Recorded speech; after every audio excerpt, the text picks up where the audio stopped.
बिस्मिल्लाहिर्रहमानिर्रहीम। रब्बिश्रह ली सदरी व यस्सिर ली अमरी वहलुल उक़दतम मिन लिसानी यफ़क़हू क़ौली। बिस्मिल्लाहिर्रहमानिर्रहीम। अस्सलाम वालेकुम dear students, welcome in BMC national MDCAT 2022 biology preparation series के हवाले से हम जेनेटिक्स का एक और लेक्चर शुरू कर रहे हैं।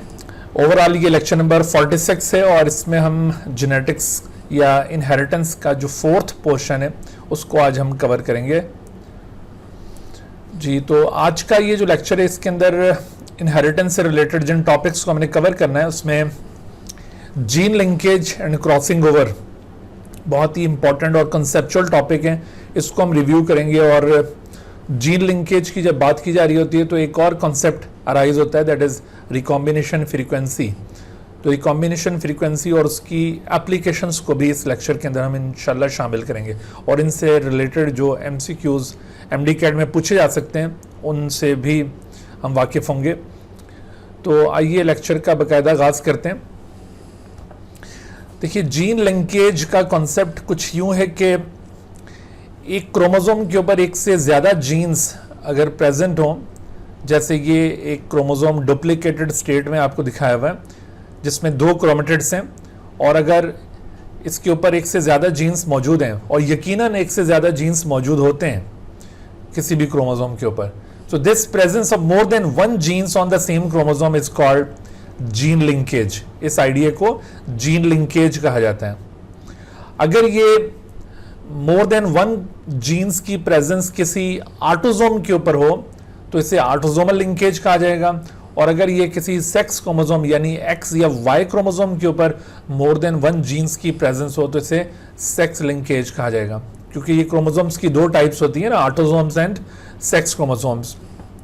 So the gene linkage on an autosome is called autosomal linkage, and the gene linkage on a sex chromosome, that is X or Y chromosome, is called sex linkage।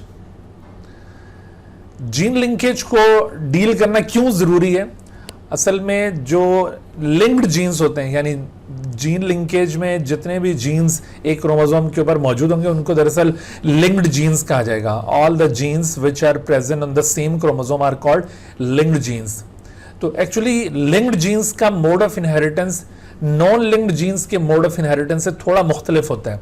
इस वजह से जीन लिंकेज एक important idea होता है जब हम inheritance patterns discuss कर रहे होते हैं। तो इन लिंक्ड जीन्स का मोड ऑफ इनहेरिटेंस भी एक यूनिक पैटर्न पर होगा, इस वजह से इनको डील करना बड़ा इंपॉर्टेंट है। लिंक्ड जीन्स जो एक होमोलोगस पेयर ऑफ क्रोमोसोम के ऊपर मौजूद होंगे वो कलेक्टिवली एक ग्रुप की सूरत में मौजूद होंगे, और उस ग्रुप को कहा जाएगा लिंकेज ग्रुप। उसे क्या कहते हैं? Linkage group.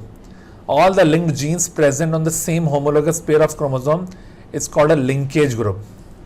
लिंकेज ग्रुप आप इसको यूं समझ लीजिए जैसे ये एक क्रोमोसोम दिखाया और इसका एक और होमोलोगस पार्टनर, सपोज ये एक और होमोलोगस पार्टनर क्रोमोसोम जो साइज और स्ट्रक्चर के लिहाज से इसी जैसा है, लेकिन ये मैटरनल हो सकता है या ये पैटर्नल हो सकता है, और दूसरा मैटरनल या पैटर्नल, क्योंकि आप जानते हैं कि होमोलोगस पेयर ऑफ क्रोमोसोम में 2 क्रोमोसोम में से एक मदर साइड का क्रोमोसोम होता है जो हमारे बॉडी में मदर से आया होता है, उसे कहते हैं मैटरनल। सपोज ये मैटरनल है, और दूसरा क्रोमोसोम फादर से हमारे बॉडी में इनहेरिट हुआ होता है, उसे कहते हैं पैटर्नल, उसे पैटर्नल कहा जाएगा। तो ये मैटरनल और पैटर्नल क्रोमोसोम के ऊपर इस तरह से लिंकेज अगर आप ऑब्जर्व करें, यहां पर भी कुछ जीन्स लिंक्ड होंगे और यहां पर भी कुछ जीन्स लिंक्ड होंगे। जिस तरह की लिंकेज आपको मैटरनल क्रोमोसोम पर मिलेगी, एग्जैक्टली सेम लिंकेज आपको पैटर्नल क्रोमोसोम पर नहीं मिलेगी। जरूरी नहीं है, हो भी सकता है और नहीं भी, ठीक है, ये कॉन्सेप्ट ध्यान में रखिएगा। लेकिन all the linked genes which are present on the same homologous chromosome, यानी कुछ जीन्स इधर लिंक्ड हैं और कुछ इधर लिंक्ड हैं, तो एक same homologous pair of chromosome पर जितने भी जीन्स लिंक्ड होंगे वो एक ग्रुप की सूरत में एक्ट कर रहे होंगे। वो उनका मोड ऑफ इनहेरिटेंस अभी आपको उनकी कैरेक्टरिस्टिक्स पॉइंट आउट करते हैं। तो ये जो ग्रुप है उसे कहते हैं linkage group. This group is called linkage group. इस डायग्राम की तरफ आते हैं हम। जी बिल्कुल, इस डायग्राम की तरफ हम आते हैं, इसको क्यों यहाँ पे एम्बेड किया हुआ है ये मैं आपको समझाता हूँ, लेकिन पहले ज़रा हम ये आइडिया लिंकेज का पूरी तरह से क्लियर कर लें।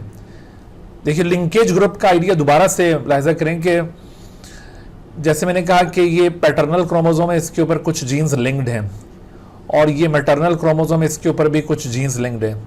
फ़र्ज़ कीजिए कि मैटरनल क्रोमोसोम के ऊपर जो जीन्स लिंक्ड हैं वो इस तरह से हैं, जैसे ये इस जगह पर इस लोकस के ऊपर यहाँ पर कैपिटल ए मौजूद है, तो ऑब्वियसली जो दूसरा सिस्टर क्रोमेटिड है उसके ऊपर भी यहाँ कैपिटल ए होगा। लेकिन ये पैटर्नल क्रोमोसोम पर इसी लोकस के ऊपर यहाँ स्मॉल ए, इसका जो दूसरा अल्टरनेटिव अलील है वो यहाँ पे प्रेजेंट है। ऑन द अदर हैंड आपको ये इस जगह पर स्मॉल बी अलील मिल रहा है, जबकि आपको इस पैटर्नल क्रोमोसोम इस लोकस के ऊपर कैपिटल ई मिल रहा है, कैपिटल बी मिल रहा है। ठीक है, अच्छा सपोज कीजिए तीसरी एक और लोकस है, यहाँ पर मौजूद है, फ़र्ज़ कीजिए कि इधर स्मॉल ई मौजूद है और इधर भी स्मॉल ई, तीसरे लोकस के ऊपर स्मॉल ई मौजूद है। तो अब आप ज़रा देखिए कि जो पहला लोकस है वहाँ पर तो ये कंट्रास्टिंग अलील्स प्रेजेंट हैं, दूसरे लोकस के ऊपर भी कंट्रास्टिंग अलील्स प्रेजेंट हैं। इन दोनों लोसाई के लिहाज से तो ये मैटरनल पैटर्नल क्रोमोसोम एक दूसरे से डिफ़र कर रहे हैं, यानी अगर हम मैटरनल क्रोमोसोम की जीन लिंकेज फ़कत इन दो लोसाई के ऊपर हम डील करें कि देखो ये इस पहली लोकस और ये दूसरी लोकस के ऊपर मैटरनल क्रोमोसोम में लिंकेज किस किस्म की है, तो आप कहेंगे कि capital A is linked with small B, और पैटर्नल क्रोमोसोम पर इन्हीं दोनों लोसाई के ऊपर लिंकेज किस किस्म की है, तो आप कहेंगे कि small A is linked with capital B. ठीक है, तो यहाँ पर तो आपको दोनों में लिंकेज मुख्तलिफ किस्म की नज़र आ रही है। लेकिन अगर मिसाल के तौर पर हम यहाँ पर ये तीसरे लोकस को और एक चौथे लोकस को फ़र्ज़ कीजिए, चौथा लोकस है हमारे पास, उसमें हम यहाँ पर शो करते हैं कैपिटल डी और इधर भी शो करते हैं कैपिटल डी।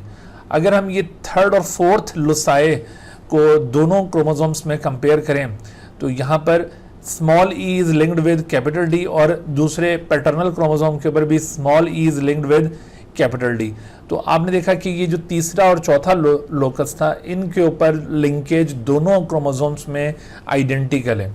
तो मैं यही आपको बता रहा था कि पैटर्नल और मैटरनल क्रोमोसोम पर जो लिंक्ड जीन्स प्रेजेंट होते हैं वो एक दूसरे के साथ मैच भी कर सकते हैं, यानी लिंकेज दोनों की आइडेंटिकल भी हो सकती है और अनआइडेंटिकल भी हो सकती है, जैसा कि फर्स्ट और सेकंड लोसाई के ऊपर अनआइडेंटिकल है लेकिन थर्ड और फोर्थ लोसाई के ऊपर आइडेंटिकल है।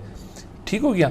ओवरऑल अगर हम लिंकेज देखें तो यहाँ पर capital A, small B, small E, capital D, और यहाँ पर पैटर्न लिंकेज का कुछ इस तरह से small A, capital B, small E, capital D, यानी ओवरऑल मैटरनल और पैटर्नल क्रोमोसोम की लिंकेज एक दूसरे से डिफर कर रही है। अच्छा, अब ये मैटरनल क्रोमोसोम पर जितने भी जीन्स हैं ये आपस में लिंक्ड कहलाएंगे और पैटर्नल क्रोमोसोम पर जितने भी जीन्स हैं ये आपस में लिंक्ड कहलाएंगे। आप इसको ये नहीं कह सकते भाई capital A is linked with small A, this is wrong concept, या small B is linked with capital B, this is again wrong concept. ये जो ब्लू क्रोमोसोम दिखाया मैटरनल, इसके ऊपर सारे जीन्स ये आपस में लिंक्ड हैं और पैटर्नल क्रोमोसोम पर जीन्स आपस में लिंक्ड हैं।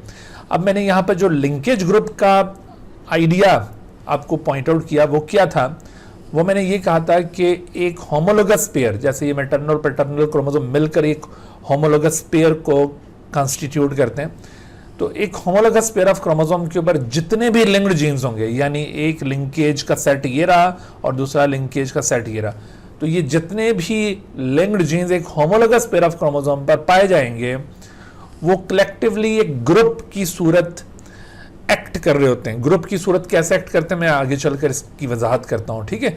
तो ये ग्रुप की सूरत एक्ट करते हैं और इस ग्रुप को कहते हैं लिंकेज ग्रुप। इसे क्या कहा जाएगा? Linkage group. तो याद रखिए कि लिंकेज ग्रुप की जो तादाद होती है किसी भी इंडिविजुअल के अंदर, कि किसी इंडिविजुअल में किसी स्पीशी में लिंकेज ग्रुप्स कितने होंगे, so it depends upon the number of homologous chromosomes, ठीक है। जैसे आप देखिए कि ह्यूमन में ये एक्स क्रोमोसोम जो है ना, एक्स क्रोमोसोम, उसके ऊपर ये 3 जीन्स की एग्जांपल कोड की हैं, colour blindness, haemophilia and the gout. इन तीनों कैरेक्टर्स के जीन्स एक्स क्रोमोसोम के ऊपर मौजूद हैं। तो एक्स के साथ जो पार्टनर होगा दूसरा एक्स, तो इस तरह से मिलकर ये एक लिंकेज ग्रुप बन रहा है। Similarly the 11 number chromosome, 11 number एक ऑटोसोमल क्रोमोसोम है और इसका जो दूसरा पार्टनर ऑटोसोमल क्रोमोसोम होगा 11 नंबर का, यानी पूरा जो 11 नंबर पेयर ऑफ ऑटोसोम है उसके ऊपर ये 3 जीन लोसाई यहाँ पे पॉइंट आउट किए हुए, sickle cell anaemia, leukaemia and albinism. So this is another linkage group. तो देखो एक लिंकेज ग्रुप ये इस एक्स क्रोमोसोम पर यानी सेक्स क्रोमोसोम पर लिंकेज ग्रुप आपको पॉइंट आउट किया है, एक यहाँ पर ये 11 में। तो डेफिनेटली बाकी जितने भी होमोलोगस पेयर ऑफ क्रोमोसोम्स होंगे उनके ऊपर भी एक एक लिंकेज ग्रुप होगा। तो लिंकेज ग्रुप्स ह्यूमन में कितने होंगे? तो ये नंबर ऑफ लिंकेज ग्रुप्स आपने याद रखना है, number of linkage groups, number of linkage groups, इनकी तादाद किस पर डिपेंड करती है? Number of linkage groups are always equal to the number of homologous pair of chromosomes, homologous pair of chromosomes. किसी भी स्पीशी में आपने ये देखना है कि how many homologous pair of chromosomes are there, तो जितने भी होमोलोगस पेयर ऑफ क्रोमोसोम्स होंगे उतने लिंकेज ग्रुप्स होंगे।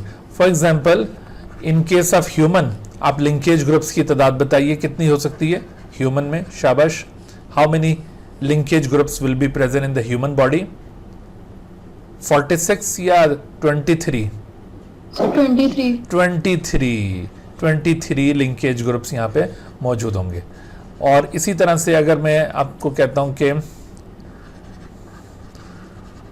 फ्रॉग इसके पास टोटल क्रोमोसोम्स होते हैं 26, तो फ्रॉग के पास लिंकेज ग्रुप्स की तादाद कितनी होगी? अगर टोटल क्रोमोसोम्स उसके पास 26 है तो इसके बाद 13 लिंकेज ग्रुप्स होंगे। ड्रोसोफिला का नंबर होगा उसको हाफ कर देना। जी बिल्कुल ठीक है। जैसे ड्रोसोफिला, तो ड्रोसोफिला इसके बाद टोटल 8 क्रोमोसोम्स हैं ड्रोसोफिला, और इसके पास लिंकेज ग्रुप्स की तादाद कितनी होगी? 4 linkage groups will be there. अच्छा, यहां पर एक और बात का ध्यान रखिएगा कि जैसे मैंने एक्स क्रोमोसोम के ऊपर इस वक्त एक लिंकेज ग्रुप की एग्जांपल कोड की है या 11 नंबर पर एक एग्जांपल कोड की है, तो इसका ये मतलब हरगिज नहीं है कि 11 नंबर क्रोमोसोम्स पर फकत ये 3 जीन्स मौजूद हैं। ये तो एग्जांपल में हमने इन 3 जीन्स का जिक्र किया है, हकीकत में 11 नंबर क्रोमोसोम पर इसके अलावा और भी जीन लोसाई मौजूद होंगे। सैकड़ों जीन्स प्रेजेंट होते हैं एक क्रोमोसोम के ऊपर और बाज़ को हजारों भी मौजूद हो सकते हैं। तो ये मत समझिएगा कि सिर्फ 11 नंबर क्रोमोसोम के ऊपर ये 3 ही जीन्स प्रेजेंट होंगे और इसी तरह से एक्स के ऊपर सिर्फ यही 3 जीन्स प्रेजेंट होंगे, ऐसा नहीं, और भी प्रेजेंट हो सकते हैं, लेकिन हमने एग्जांपल्स में बाकी सब कुछ यहाँ पे पॉइंट आउट नहीं किया। ठीक है भाई, तो आपको ये आइडिया क्लियर हो गया कि जीन लिंकेज क्या होता है, लिंक्ड जीन्स क्या होते हैं और लिंकेज ग्रुप क्या है।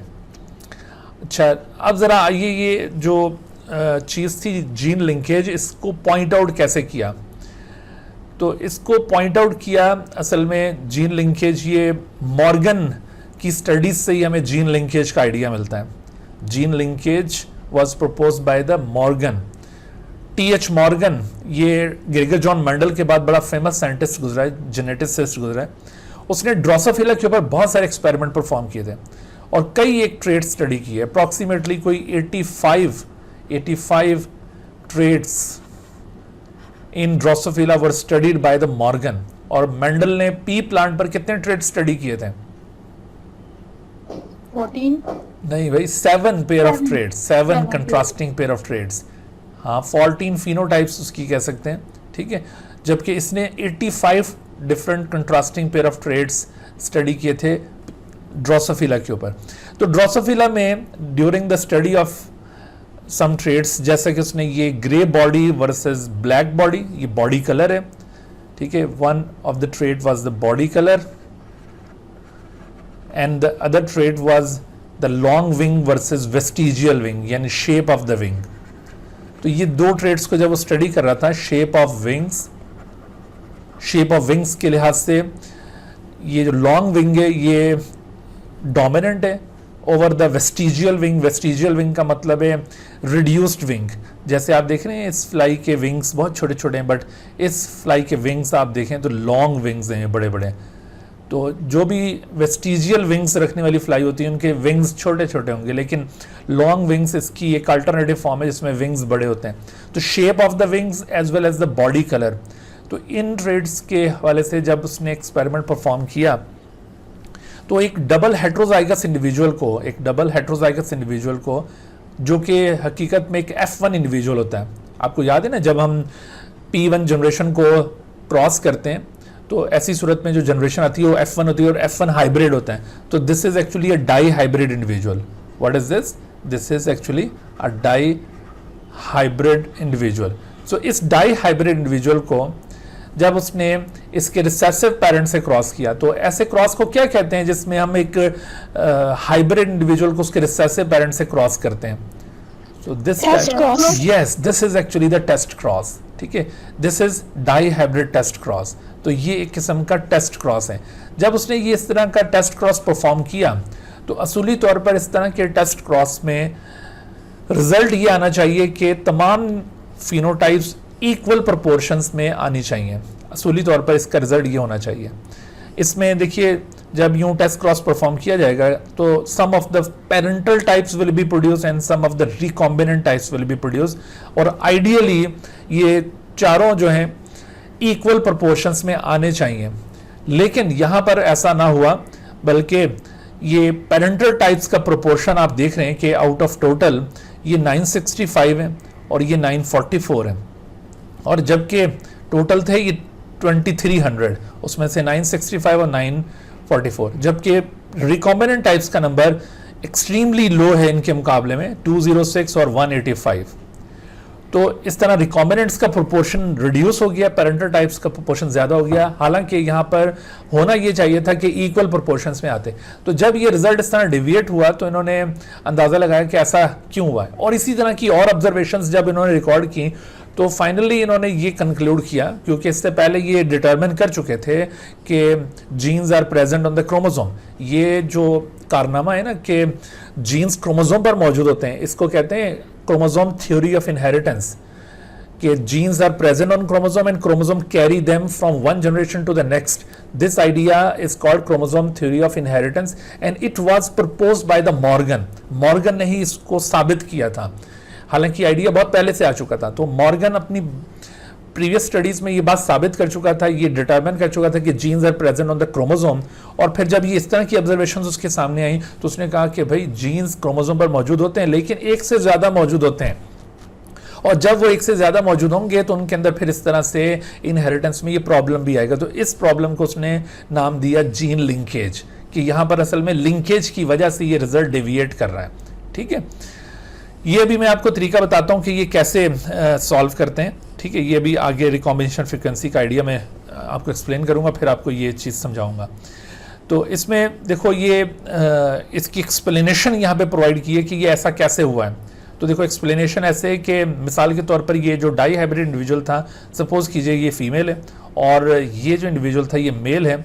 तो इसमें आप देखिए कि फ़र्ज़ कीजिए ये जो दो जीन पेयर्स हैं ये एक ही होमोलोगस क्रोमोसोम के ऊपर इनके जीन्स यूँ प्रेजेंट हैं, और इनके जीन्स अगर एक ही क्रोमोसोम पर प्रेजेंट हों तो ऐसी सूरत में 4 किस्म के जो गैमीट्स बनने की पॉसिबिलिटी है। तो उसमें देखो अगर तो इनके दरमियान क्रॉसिंग ओवर होगा, इनके दरमियान में क्रॉसिंग ओवर होगा तो तब तो यहाँ पे रिकॉम्बिनेंट टाइप के गैमेट्स बनेंगे, अदरवाइज अगर क्रॉसिंग ओवर ना हो तो रिकॉम्बिनेंट टाइप के गैमेट नहीं बनेंगे। ठीक है, तो चूंकि ये लिंक्ड हैं तो यहाँ पर जरूरी नहीं है कि क्रॉसिंग ओवर लाजमी हो इनके दरमियान। Crossing over along the length of homologous pair of chromosome किसी भी जगह पर हो सकता है, जरूरी नहीं है कि इन दोनों के दरमियान हो, कभी हो भी जाएगा और कभी नहीं भी होगा। मैं इस आइडिया पे और ज्यादा डिटेल से आगे चलकर बात करूंगा। बहरहाल फिलहाल देखिए कि अगर ये इसका एक क्रोमोसोम जिस पर कैपिटल जी कैपिटल एल के साथ लिंक्ड है ये एक अलग गैमेट में जाएगा तो इसके इस तरह से जाने का चांस ज़्यादा है, क्योंकि क्रॉसिंग ओवर हो या ना हो ये ज़रूर ऐसे जा सकता है। और जिस क्रोमोसोम पर स्मॉल जी स्मॉल एल के साथ लिंक है इसका भी एक गैमेट में जाने का चांस काफ़ी ज़्यादा है। बट जहाँ पर ये रिकॉम्बिनेशन आ रही है कि कैपिटल जी स्मॉल एल के साथ या स्मॉल जी कैपिटल एल के साथ, तो इस तरह के गैमेट के प्रोड्यूस होने का चांस कंपैरेटिवली कम है। समझ आई बात? तो इस तरह आप देखिए, और जबकि यहाँ पर ये चूंकि डबल रिसेसिव है, यहाँ क्रॉसिंग ओवर हो या ना हो कोई फर्क नहीं पड़ता और इसमें से हमेशा एक ही टाइप का गैमेट बनेगा।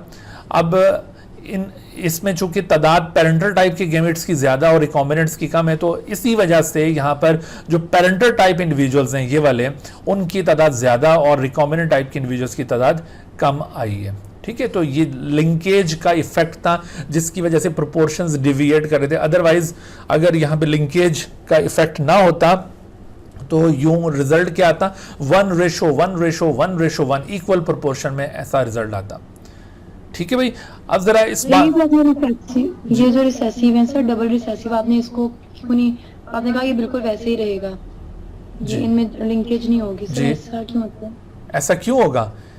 Yes sir. हाँ, ये अभी क्रॉसिंग ओवर का इफेक्ट मैं जरा डिटेल में आगे चलकर अभी एक्सप्लेन करता हूँ, आपको ये वाली बात फिर ज्यादा वजाहत से समझ में आ जाएगी। अभी मैं इसको एक्सप्लेन करूंगा तो मेरा वो सारा जो तरतीब है ना बिगड़ जाएगी। ठीक है, मैं फिर इसकी डिटेल में अंदर इधर से घुस जाऊंगा, तो वो अभी आगे चलकर मैंने बताना है, तो ज़रा सब्र करें, अभी आपको ये वाली बात और वाज़ेह हो जाएगी। ठीक है, मैंने कोशिश तो की थी कि यहीं पे हो जाए, लेकिन नहीं, तो ये अभी मैंने चूँकि डिटेल में नहीं बात समझाई, अभी आगे चलकर इसको हम डिस्कस करते हैं। अच्छा, तो हमें देखो अब तक क्या आइडिया क्लियर हो गया कि जीन लिंकेज क्या होती है, लिंक्ड जीन्स क्या होते हैं, लिंकेज ग्रुप्स क्या हैं, और लिंकेज ग्रुप्स का नंबर ऑफ होमोलोगस क्रोमोसोम की इक्वल होगा, ये हम पहचान सकेंगे। सही, इस हवाले से देखो ये सवालात आपसे पूछे जा सकते हैं कि how many linkage groups are present in human, तो आपने अभी गेस किया था कि 23। ठीक है, 23 इज द राइट वन। और अब जरा देखिए कि इनकी करेक्टरिस्टिक, ये जो लिंक्ड जीन्स होते हैं ना, how they inherit, characteristics of the linked genes, characteristics of linked genes, linked genes की characteristics कुछ यूं हैं, और ये characteristics असल में linked genes को नॉन linked genes से मुमताज करती हैं, differentiate करती हैं। मसलन linked genes tend to inherit together in the form of a group, in the form of group, इसको कहते हैं en bloc inheritance, this is also known as en block.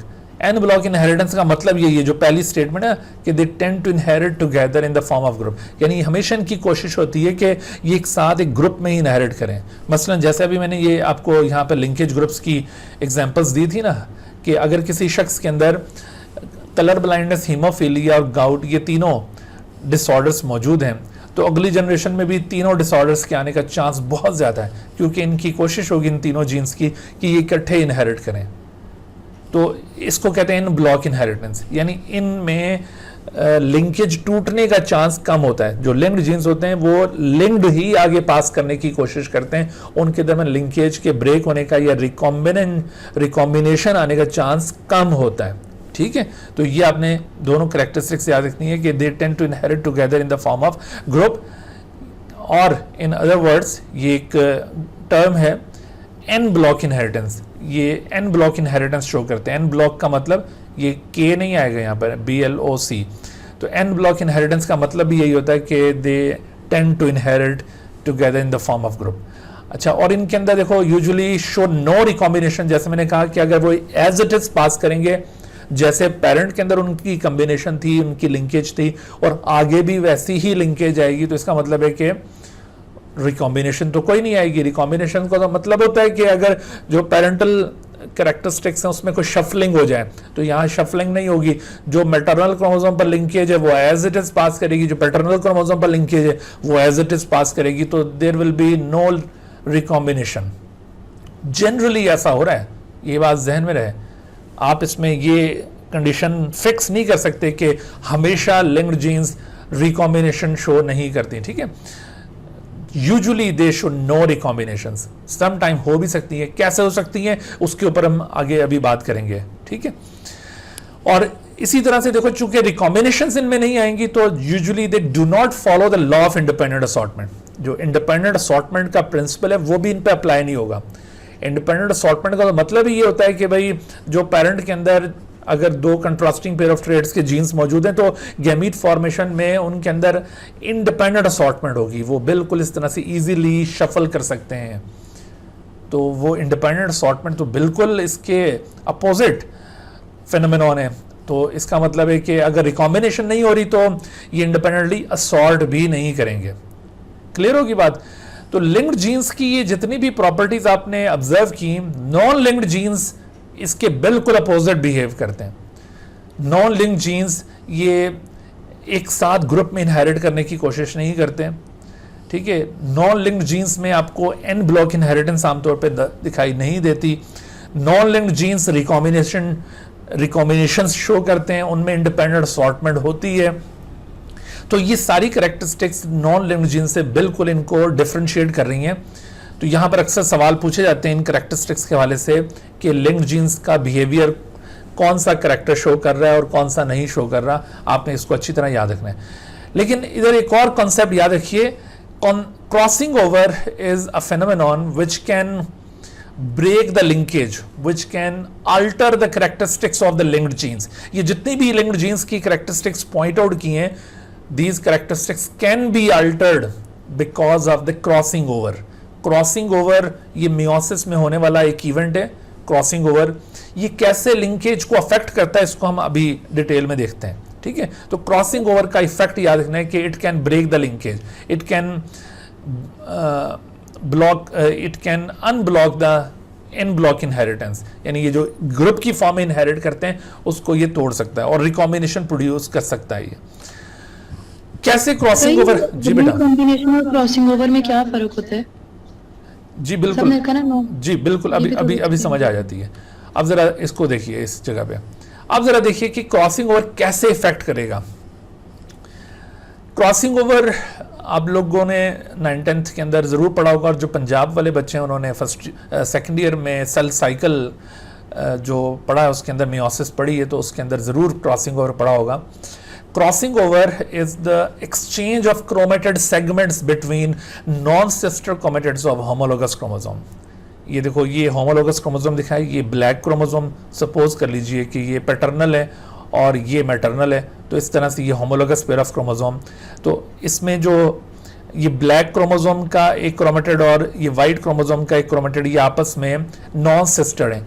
Non sister chromatids के parts का exchange होना during meiosis, during the pachytene stage of the prophase 1। Meiosis में ये हादसा कब रूनुमा होता है?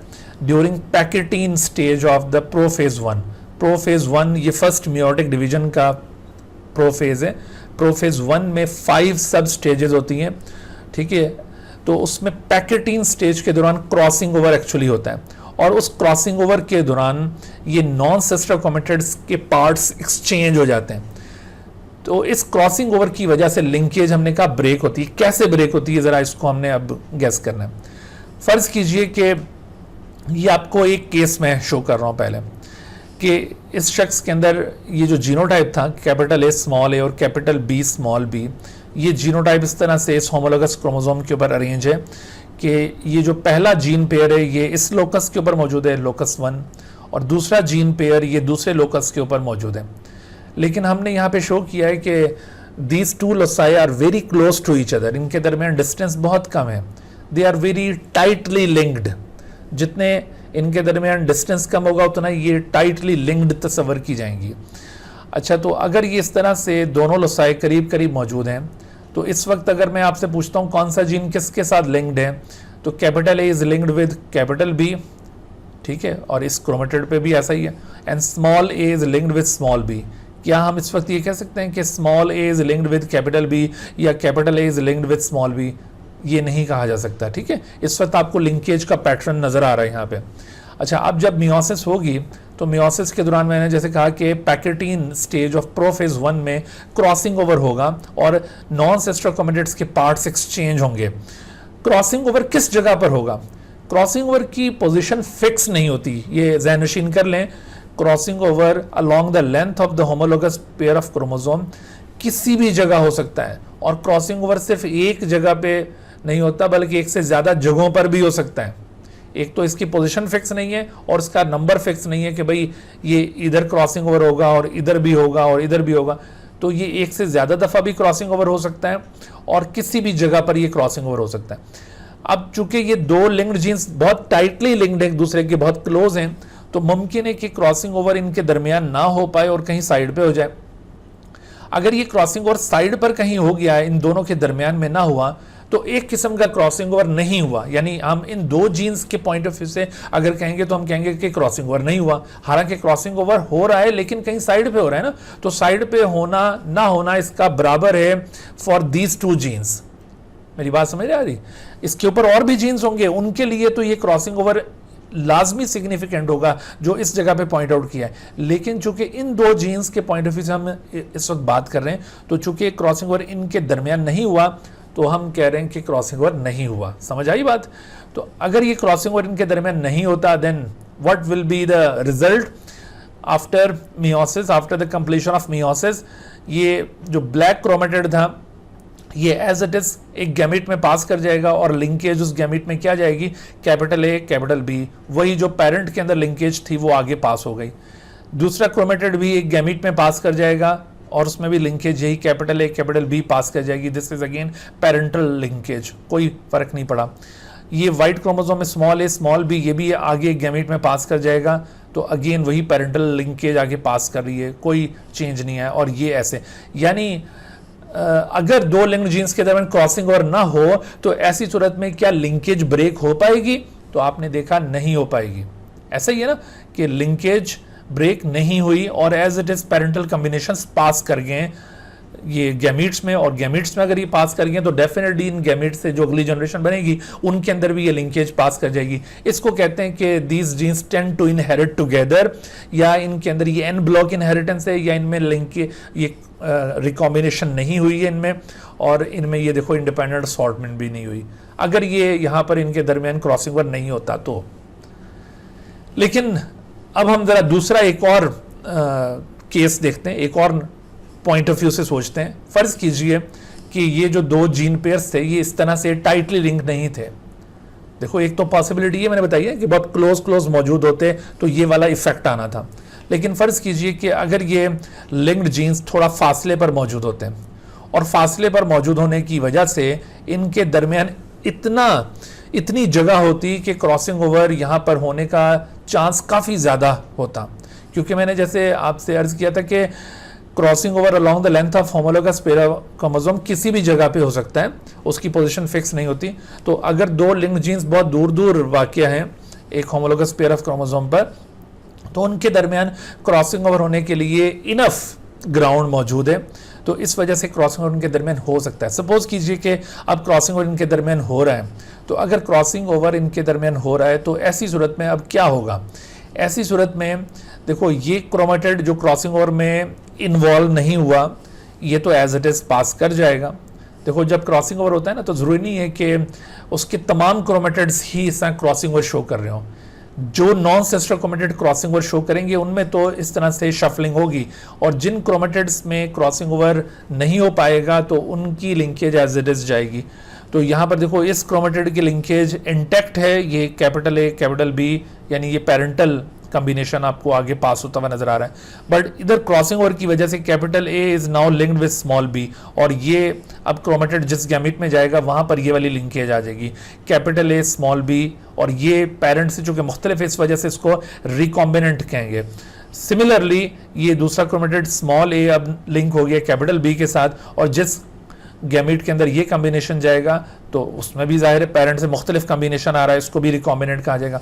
और ये क्रोमेटिड भी इंटैक्ट है, इसके ऊपर जो लिंकेज थी वो एज इट इज पास होगी, इसको भी हम पेरेंटल लिंकेज कहेंगे। तो आपने नोटिस किया कि अगर क्रॉसिंग ओवर दरमियान में हो जाता है तो ऐसी सूरत में लिंकेज ब्रेक हो सकती है और रिकॉम्बिनेंट्स प्रोड्यूस हो सकते हैं, और इसके साथ साथ पेरेंटल कॉम्बिनेशन भी आ सकते हैं। एक बात पे यहां पे फोकस कीजिएगा, अगर दो लिंक्ड जीन्स के दरमियान क्रॉसिंग ओवर ना हो, बिल्कुल ना हो, तो ऐसी सूरत में कौन से कॉम्बिनेशंस प्रोड्यूस होंगे? Only parental. और अगर दो लिंक जीन्स के दरमियान क्रॉसिंग ओवर हो जाता है तो ऐसी सूरत में कौन सी कॉम्बिनेशंस प्रोड्यूस होंगी? Both parental and recombinant. यहां पर ओनली रिकॉम्बिनेंट, इस पे ज्यादा फोकस करें, और यहां पे both parental as well as recombinant. आपने देखा कि जो पेरेंटल कॉम्बिनेशंस हैं वो क्रॉसिंग ओवर हो या ना हो दोनों सूरतों में प्रोड्यूस हो रहे हैं। समझा ना आपने? पेरेंटल कॉम्बिनेशन के प्रोड्यूस होने का चांस आपको ज्यादा लग रहा है या कम लग रहा है? ज्यादा है। ज्यादा है। यानी अगर दो लिंक्ड जीन्स के दरमियान क्रॉसिंग ओवर हो या ना हो, पेरेंटल कॉम्बिनेशंस ने तो आना ही आना है। अगर नहीं होती क्रॉसिंग ओवर तो फिर तो सारे पेरेंटल टाइप्स, और अगर हो जाती है तो आधे पेरेंटल टाइप्स और आधे रिकॉम्बिनेंट टाइप्स। तो पेरेंटल टाइप्स का प्रोपोर्शन आने का चांस ज्यादा है। मेरी बात समझ में आ गई बात? तो ये देखो, ये यहाँ पर हमने जो ये सबसे पहली डायग्राम ये दिखाई थी आपको, यहाँ पर मैंने क्या कहा था कि पेरेंटल जो कॉम्बिनेशन है वो ज़्यादा हैं और रिकॉम्बिनेंट्स कम है। तो वो इसी वजह से ज़्यादा थे कि देखो ये इनमें कभी क्रॉसिंग ओवर हो जाता था और कभी नहीं होता, क्योंकि ये नंबर ऑफ ऑफस्प्रिंग प्रोड्यूस हुए ना। नंबर ऑफ ऑफस्प्रिंग प्रोड्यूस होने का मतलब है कि कितनी ही दफ़ा मियोसिस हुआ होगा, कितनी ही दफ़ा गैमीट बने होंगे। तो कभी किसी मियोसिस में इन दोनों के दरमियान क्रॉसिंग ओवर हो जाता होगा, और जब क्रॉसिंग ओवर हो जाता होगा तो आधे पेरेंटल टाइप्स और आधे रिकॉम्बिनेंट टाइप प्रोड्यूस होते होंगे। और जब क्रॉसिंग ओवर नहीं होता होगा इन दोनों के दरमियान, तो ऐसी सूरत में सिर्फ पेरेंटल टाइप्स की गैमीट प्रोड्यूस होते होंगे। यही वजह है कि ओवरऑल आपके पास जो प्रोजेनी हासिल हुए हैं उनमें पेरेंटल टाइप्स की तादाद ज़्यादा और रिकॉम्बिनेंट टाइप्स की तादाद कम हो गई। अब आपको ये समझ में आ रही है कि ये कैसे हुआ होगा? ठीक है। अच्छा, तो जी बिल्कुल। तो अब आप देखें कि ये जो आपने इफेक्ट मुलाहिजा किया क्रॉसिंग ओवर का, कि क्रॉसिंग ओवर एक ऐसा फैक्टर है जो कि लिंकेज को ब्रेक कर सकता है। इसकी वजह से रिकॉम्बिनेशंस प्रोड्यूस हो सकती हैं और इंडिपेंडेंट असॉर्टमेंट आ सकती हैं। ठीक है, ये अब पॉइंट क्लियर हो गया आपको?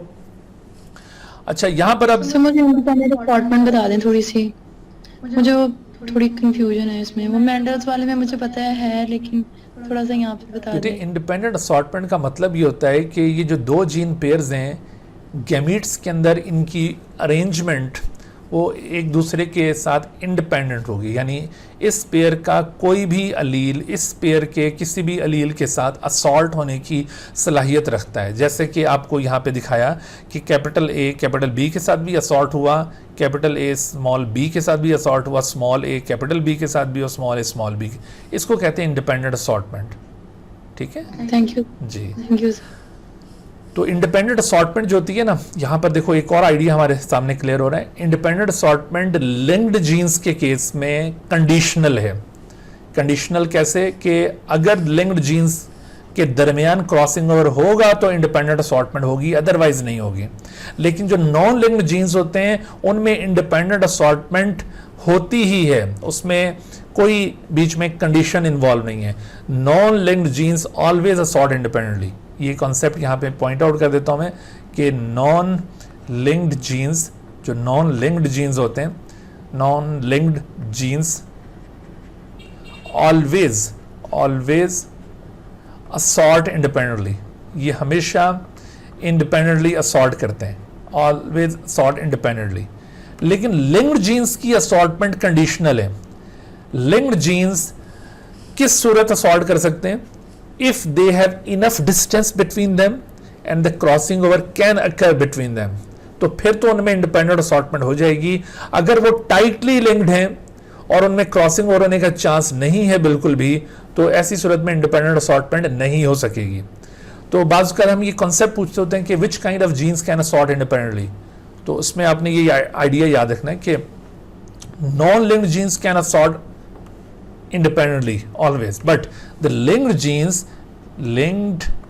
genes can assault independently if crossing over occurs between them.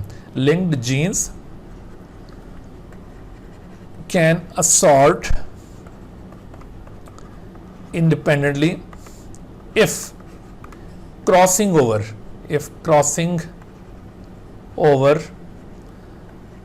occurs between them. और यही दरअसल लिमिटेशन है इंडिपेंडेंट असॉर्टमेंट की। हम बाज़ औक़ात ये कहते हैं ना कि what is the limitation of independent assortment, तो लिमिटेशन यही है कि independent assortment is conditional in case of the linked jeans. Linked genes पर यह आइडिया पूरी तरह एप्लीकेबल नहीं है। अगर लिंक्ड जीन्स के दरमियान इनफ डिस्टेंस हुआ और क्रॉसिंग और उनके दरमियान हो सका तो फिर तो इंडिपेंडेंट असॉर्टमेंट होगी, अदरवाइज इंडिपेंडेंट असॉर्टमेंट नहीं होगी। तो ये यहाँ पे इसकी एक छोटी सी लिमिटेशन है इंडिपेंडेंट असॉर्टमेंट की। ठीक है, अच्छा अब देखो इस हवाले से आपसे अगर ये सवाल पूछा जाए कि if the probability of the crossing over between the linked gene is 100%, ठहरो इसको हम इस सवाल को एड्रेस करते हैं। पहले यहाँ पे ज़रा सी और डिबेट की ज़रूरत है, फिर हम उस सवाल पे आते हैं। देखो यहाँ पर ये जो लिंक्ड जीन्स थे, लिंक्ड जीन्स, इनमें क्रॉसिंग ओवर नहीं होती तो सिर्फ पेरेंटल टाइप्स, और क्रॉसिंग ओवर हो जाए तो parental as well as recombinant type. तो यहाँ पर अगर मैं आपसे पूछूं कि क्रॉसिंग ओवर होने का चांस किस पे डिपेंड कर रहा है, the chance of crossing over, ये डिस्टेंस के ऊपर डिपेंड करेगा कि डिस्टेंस जितना ज्यादा हो लिंक जीन्स के दरमियान तो क्रॉसिंग ओवर होने का चांस उसके दरमियान उतना ही ज्यादा होगा। क्रॉसिंग ओवर वैसे तो मियोसिस में होना ही होना है, लेकिन मैं बात कर रहा हूं कि between two linked jeans the chance of crossing over depends upon the distance between those two linked jeans. If the distance is greater than more will be the chance of the crossing over, और जितना crossing over का chance ज्यादा होगा तो उतना recombinants का chance भी ज्यादा होगा, because the recombinants are the products of crossing over. If no crossing over occurs then no recombinants will be produced. तो recombinants particularly they are the products of crossing over. इस वजह से recombinants को sometime cross over products भी कहा जाता है, cross over products. तो क्रॉस ओवर प्रोडक्ट्स का मतलब है रिकॉम्बिनेंट्स। तो हम इन पॉइंट्स को ना यहाँ पे पॉइंट आउट कर लेते हैं। हम ये कहेंगे कि भाई probability of the crossing over, जो प्रोबेबिलिटी है क्रॉसिंग ओवर की, वो किस पर डिपेंड कर रही है? It is directly proportional to the distance between the linked genes. जितना डिस्टेंस ज्यादा उतनी प्रोबेबिलिटी क्रॉसिंग ओवर की ज्यादा, जितना डिस्टेंस कम उतनी प्रोबेबिलिटी क्रॉसिंग ओवर की कम। सही है, बात समझ में आ रही है आपको ये? अच्छा, फिर देखो ये जो प्रोपोर्शन ऑफ रिकॉम्बिनेंट होता है, क्योंकि जब क्रॉसिंग ओवर होगा तो रिकॉम्बिनेंट्स बनेंगे, और मैंने कहा कि जितना क्रॉसिंग ओवर होने का चांस ज्यादा उतने रिकॉम्बिनेंट्स ज्यादा बनेंगे। तो जो प्रोपोर्शन ऑफ रिकॉम्बिनेंट्स है इसको रिकॉम्बिनेशन फ्रीक्वेंसी भी कहते हैं। जैसे ये यहां पर हमने वर्कआउट की थी ना, ये देखो proportion of recombinant, total recombinants कितने आए थे? 206 प्लस 185, इसको सम अप करो तो ये बन गया 391, और टोटल कॉम्बिनेशंस कितने? The total offsprings are 2300। तो अगर आप proportion of recombinants over all combinations आप इसको अगर वर्कआउट करते हैं तो आपके पास आंसर आता है 0.17, और इसको परसेंटेज में लेने के लिए 100 से मल्टीप्लाई कर दें तो 17%। So this proportion of recombinants over all combination is known as recombination frequency. ये क्या कहलाती है? Recombination frequency. दोबारा सुन लें, what is recombination frequency? This is the proportion of recombinants. आपके पास जो रिकॉम्बिनेंट्स इंडिविजुअल्स आते हैं उन रिकॉम्बिनेंट्स का प्रोपोर्शन आउट ऑफ टोटल, तो टोटल ये है, इसको परसेंटेज में अगर एक्सप्रेस किया जाए तो this will be called as the recombination frequency. तो recombination frequency it depends upon what, किस पे डिपेंड करेगी? प्रोबेबिलिटी ऑफ क्रॉसिंग ओवर पे। तो ये जो पॉइंट यहाँ पे एड्रेस किया हुआ है कि प्रोपोर्शन ऑफ रिकॉम्बिनेंट्स और recombination frequency it is directly proportional to the probability of crossing over. अगर क्रॉसिंग ओवर होने का चांस ज्यादा तो रिकॉम्बिनेशन फ्रीक्वेंसी ज्यादा आएगी, चांस कम तो रिकॉम्बिनेशन फ्रीक्वेंसी कम आएगी। अगर मैं आपसे ये कहता हूं ना कि जीन ए और बी के दरमियान रिकॉम्बिनेशन फ्रीक्वेंसी 20% और जीन बी और सी के दरमियान 15% है, तो बताओ कौन से दो जीन्स के दरमियान क्रॉसिंग ओवर होने का चांस ज्यादा है? तो आप कहेंगे भाई जिसमें रिकॉम्बिनेशन फ्रीक्वेंसी ज्यादा है उसमें चांस ऑफ क्रॉसिंग ओवर भी ज्यादा है, इसी वजह से ये फ्रीक्वेंसी ज्यादा आई है। तो recombination frequency is directly proportional to the probability of the crossing over. अच्छा, जबकि इससे पहले हमने प्रोबेबिलिटी को डायरेक्टली प्रोपोर्शनल कंसीडर किया था to the distance between the linked genes, और अब हम कह रहे हैं कि रिकॉम्बिनेशन फ्रीक्वेंसी ये प्रोबेबिलिटी ऑफ क्रॉसिंग ओवर के साथ डायरेक्टली प्रोपोर्शनल है। तो फिर इन दोनों के दरमियान क्या रिलेशन बना? तो हम ये कहेंगे कि प्रोपोर्शन ऑफ रिकॉम्बिनेंट्स या recombination frequency is directly proportional to the distance between the linked genes. दो लिंक्ड जीन्स के दरमियान अगर डिस्टेंस कम है तो इनके दरमियान रिकॉम्बिनेशन फ्रीक्वेंसी कम होगी। दो लिंक्ड जीन्स के दरमियान डिस्टेंस ज्यादा है तो इनके दरमियान रिकॉम्बिनेशन फ्रीक्वेंसी ज्यादा आएगी। तो आप ये जो रिकॉम्बिनेशन फ्रीक्वेंसी का आपने यहां से आइडिया गेस किया है ना, तो आप इस रिकॉम्बिनेशन फ्रीक्वेंसी परसेंटेज की मदद से you can pin point the distance between the linked jeans. जैसे फर्ज कीजिए आपको ये एक डाटा मिला हुआ है कि भाई ए और बी के दरमियान हमने एक क्रॉस परफॉर्म करके हासिल किया कि 20% रिकॉम्बिनेशन फ्रीक्वेंसी है, और जीन बी और सी के दरमियान हमने क्रॉस करके 15% रिकॉम्बिनेशन फ्रीक्वेंसी वर्कआउट की, और सी और ए के दरमियान 5% रिकॉम्बिनेशन फ्रीक्वेंसी हमें हासिल हुई है। तो अब बताओ कि एक क्रोमोसोम के ऊपर ये जो 3 जीन्स हैं ये किस तरतीब के साथ लिंक्ड हैं? तो इस तरतीब के साथ ये लिंक्ड है। देखो जीन ए के साथ सी का फासला कितना होगा? परसेंट रिकॉम्बिनेशन फ्रीक्वेंसी, और जीन सी और बी के दरमियान 15% और ए और बी के दरमियान 20%। ऐसे करके हम ये सीक्वेंस यहाँ पर पिन पॉइंट करेंगे। देखो ये जो रिकॉम्बिनेशन फ्रीक्वेंसी होती है ना, इसको मॉर्गन का एक स्टूडेंट था बाद में, उसने ये आइडिया जो था ना डेवलप किया था, स्टर्टी-वॉन्ट उसका नाम था। तो उसने ये आइडिया कंसीव किया कि ये जो रिकॉम्बिनेशन फ्रीक्वेंसी होती है ये डिस्टेंस वर्कआउट करने के लिए यूज़ किया जा सकता है इसको। तो उसने इसके लिए एक स्केल बनाया। उसने कहा कि भाई 1% रिकॉम्बिनेशन फ्रीक्वेंसी अगर दो जीन्स के दरमियान आए तो उसको हम कंसिडर करेंगे इक्वल टू 1 मैप यूनिट। उसको 1 मैप यूनिट की इक्वल कंसिडर किया जाएगा। 1 मैप यूनिट क्या चीज़ है? 1 map unit is an arbitrary unit. Arbitrary का मतलब है कि ये एक फर्जी यूनिट है। This is not equal to any physical unit. जो आप फिजिक्स में पढ़ते हैं ना, नैनोमीटर या माइक्रोमीटर या मिलीमीटर, वो तो फिजिकल यूनिट्स हैं।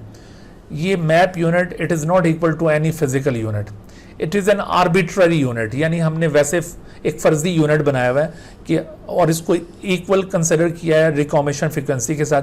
If there is 1% recombination frequency between the two linked genes, तो ये सपोज किया जाएगा कि 1 मैप यूनिट का डिस्टेंस उनके दरमियान है। 2% है तो 2 मैप यूनिट। इसी मैप यूनिट को आजकल सेंटी-मॉर्गन भी कहा जाए, बल्कि उसी ने इसको रिपोर्ट कर दिया है सेंटी-मॉर्गन मैप यूनिट, या उसको नाम दिया उसने सेंटी-मॉर्गन। यानी चूंकि वो अपने उस्ताद से बड़ा इंस्पायर्ड था ना, तो इस वजह से उसने नाम दिया इसको सेंटी-मॉर्गन। तो अच्छे स्टूडेंट हमेशा अपने उस्तादों को क्रेडिट देते होते हैं जी। तो सेंटी-मॉर्गन या मैप यूनिट ये आर्बिट्ररी यूनिट है and they are equal to the recombination frequency. They are equal to recombination frequency. तो जैसे यहाँ पर 20% recombination frequency 20 map unit distance, 15% तो 15 मैप यूनिट, और इधर 5% तो 5 मैप यूनिट। आपको यहाँ पे ना इस तरह का कोई डाटा गिवन हो सकता है। ऐसे क्वेश्चंस की हम प्रैक्टिस करेंगे। इस तरह का कोई डाटा गिवन हो सकता है और आपसे पूछा जा सकता है कि which of the following is the correct sequence of these linked genes on the chromosome.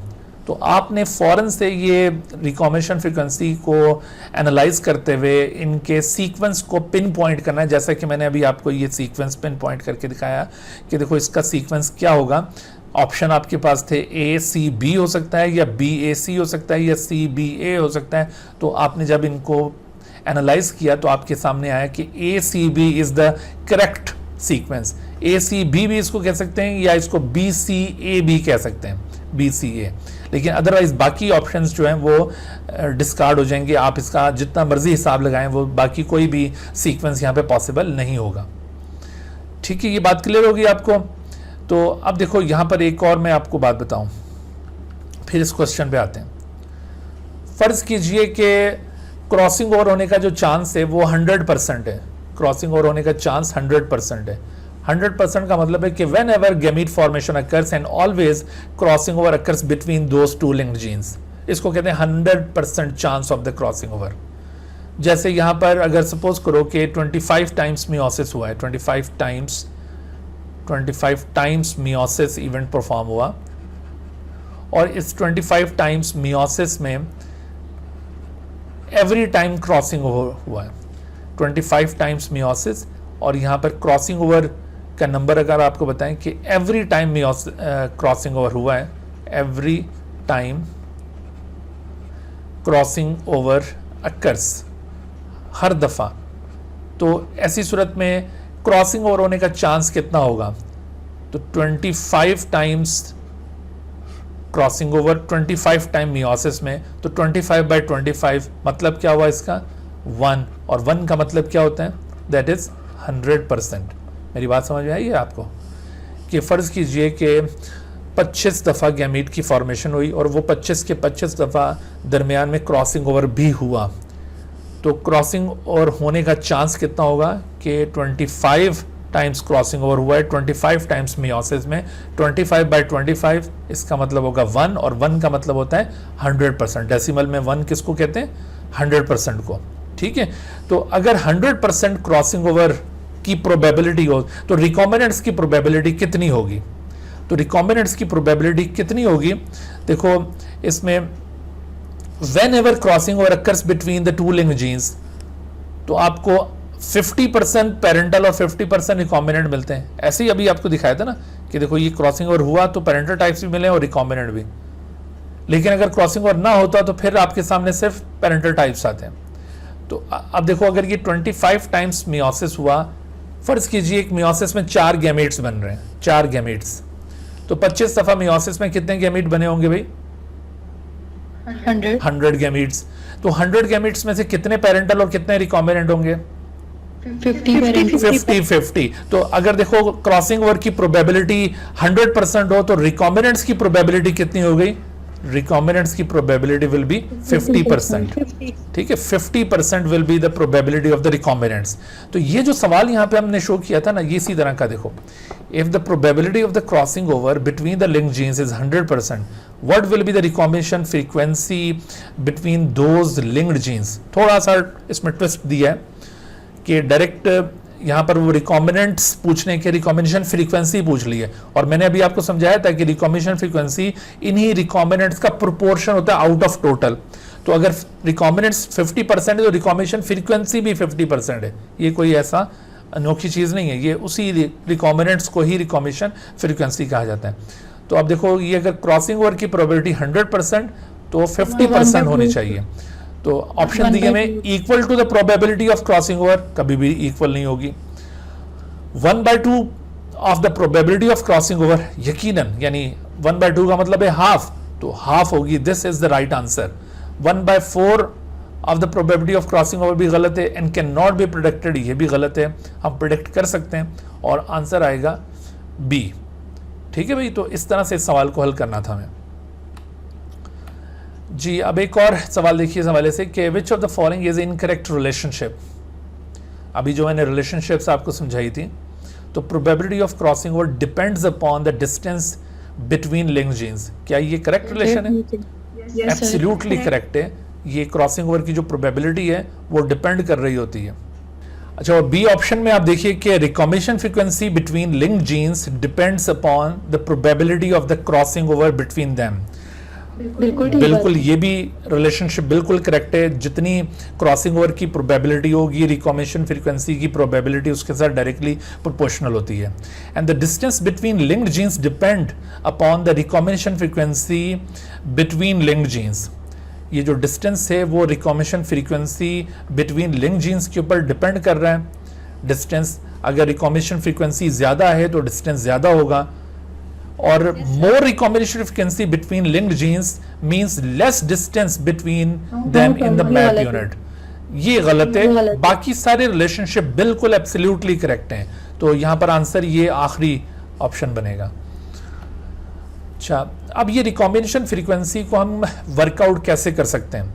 Recombination frequency को किस तरह से वर्कआउट किया जा सकता है? उसका फार्मूला होता है द proportion of recombinants या sum of recombinant types over the sum of all combinations into 100।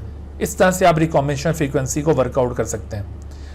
तो रिकॉम्बिनेशन फ्रीक्वेंसी को वर्कआउट करने के लिए हमें ये जो डाटा चाहिए, हमने इस फार्मूले के अंदर 2 चीज़ें पुट करनी है, एक सम ऑफ रिकॉम्बिनेंट्स और दूसरा सम ऑफ ऑल कॉम्बिनेशन। तो how can we get this data? तो this data can be obtain through linkage test cross. इस डाटा को कैसे ऑब्टेन किया जा सकता है? by means of linkage test cross। linkage test cross ये dihybrid test cross होगा। this is basically a dihybrid test cross। dihybrid test cross आपको मैंने प्रीवियस एक लेक्चर के अंदर बताया था ना कि टेस्ट क्रॉस की 2 अकसाम होंगी, एक होगा मोनोहाइब्रिड टेस्ट क्रॉस और दूसरा डाईहाइब्रिड टेस्ट क्रॉस।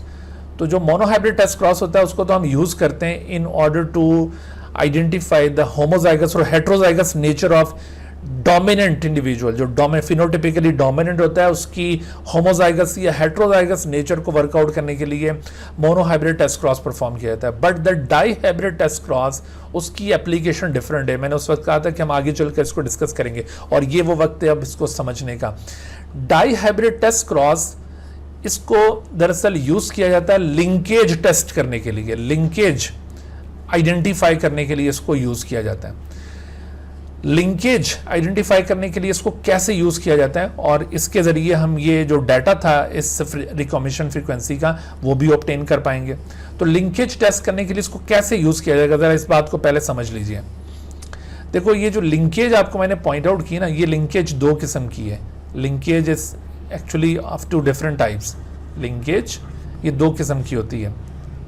एक को कहते हैं कपलिंग फेज, कपलिंग फेज, और दूसरी लिंकेज को कहते हैं repulsion phase, repulsion phase.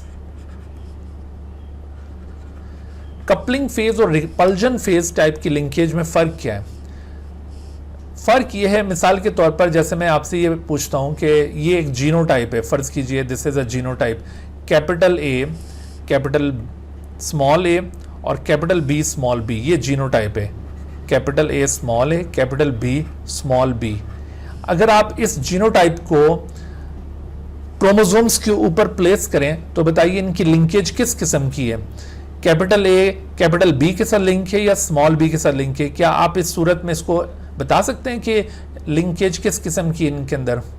What will be the pattern of linkage, यानी पैटर्नल क्रोमोसोम पर कौन किससे लिंक होगा और मैटरनल पर कौन किससे लिंक होगा, ये हम नहीं कह सकते ना। लेकिन जब हम क्रोमोसोम्स पर प्लेस करेंगे तो हम ये बता सकेंगे। मिसाल के तौर पर इस जीनोटाइप को मैं क्रोमोसोम पर प्लेस करके दिखाता हूँ। जैसे आप देखिए कि ये एक जो क्रोमोसोम है वो ये रहा, और इसका जो दूसरा होमोलोगस पार्टनर था वो ये रहा, सपोज ये होमोलोगस पार्टनर। अच्छा, तो अब देखो ये कैपिटल ए फर्ज कीजिए ये इस क्रोमोसोम के ऊपर है, तो ये दूसरा भी ये कैपिटल ए होगा, और इस लोकस के ऊपर इधर है स्मॉल ए और इधर भी स्मॉल ए, ठीक है। अच्छा, जबकि कैपिटल बी ये मौजूद है इस जगह पर, तो ऑब्वियसली ये भी कैपिटल बी और स्मॉल बी इधर। अब देखो, अब आप बता सकते हैं कि what is the pattern of linkage between them. तो you can tell that capital is linked with capital B and small is linked with small B. अब लिंकेज वाज़ेह हो गई ना दोनों की। लेकिन हो सकता है ये ऐसा ना होता, हो सकता है ये इसकी जो लिंकेज है उसका पैटर्न कुछ यूं होता है। देखो, अगर हम ये ऐसे करके इसको दिखाएं कि कैपिटल ए तो इस क्रोमोसोम पर मौजूद है और स्मॉल ए इधर मौजूद है, लेकिन जो कैपिटल बी है वो दरअसल यहां पर मौजूद है और स्मॉल भी एक्चुअली यहां पर मौजूद है। देखो, इस केस में भी जो जीनोटाइप लिखा जाएगा वो लिखा तो ऐसे ही जाएगा, लेकिन एक्चुअली यहां पर लिंकेज का पैटर्न मुख्तलिफ है। यहां पर लिंकेज का पैटर्न क्या है कि एक क्रोमोसोम पर कौन किससे लिंक है? Capital A is linked with small B and small A is linked with capital B, जबकि यहां पर लिंकेज का पैटर्न मुख्तलिफ था।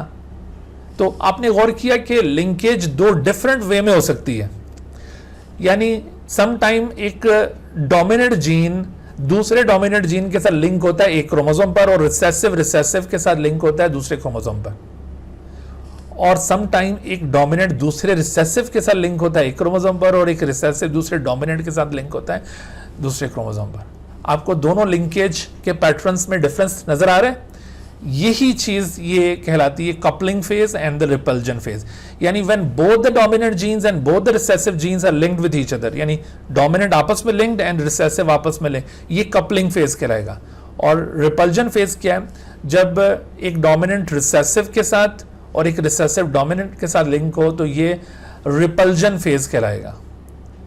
देखो, कपलिंग फेज में क्या होगा?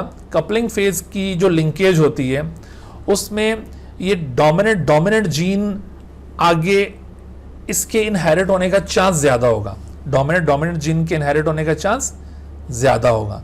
और रिपल्जन फेज में ये डोमिनेंट रिसेसिव के इनहेरिट होने का चांस ज्यादा होगा, इस तरह के कॉम्बिनेशन का चांस कम होगा। मेरी बात समझ में आ रही है? जैसे आमतौर पर हम इसको कहते हैं ना पेरेंटल टाइप, ये जो कैपिटल ए और कैपिटल बी होता है इसको हम क्या कह रहे थे पीछे?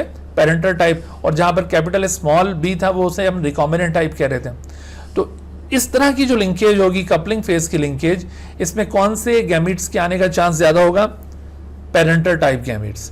और रिपल्जन फेज में कौन से गैमीट्स के आने का चांस ज्यादा होगा? Recombinant type. मेरी बात समझ रहे हैं आप?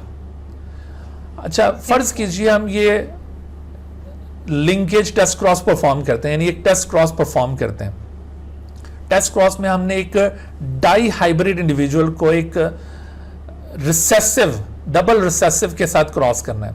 ये डाई हाइब्रिड इंडिविजुअल है और ये डबल रिसेसिव, इसके साथ हमने इसको क्रॉस करना है। तो ऐसी सूरत में जो डाई हाइब्रिड इंडिविजुअल है उसमें 4 किस्म के गैमेट प्रोड्यूस करने की सलाहियत है, क्योंकि डाई हाइब्रिड है इस वजह से।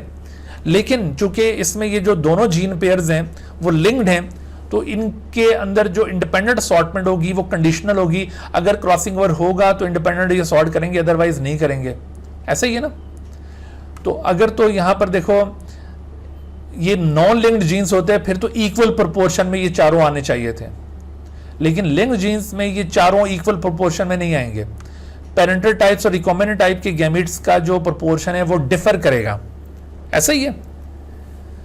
अगर इस वक्त इस केस में मुझे बताओगे कि ये कौन से टाइप की लिंकेज यहां पे दिखाई हुई है, कपलिंग फेज या रिपल्जन फेज? मैंने जो अभी आपको 2 फेनोमेना समझाए हैं, इस एग्जांपल में कौन सी लिंकेज को इंडिकेट किया हुआ है? Coupling phase. तो कपलिंग फेज में कौन से गैमेट्स के आने का चांस ज्यादा होगा? पेरेंटल। Well done.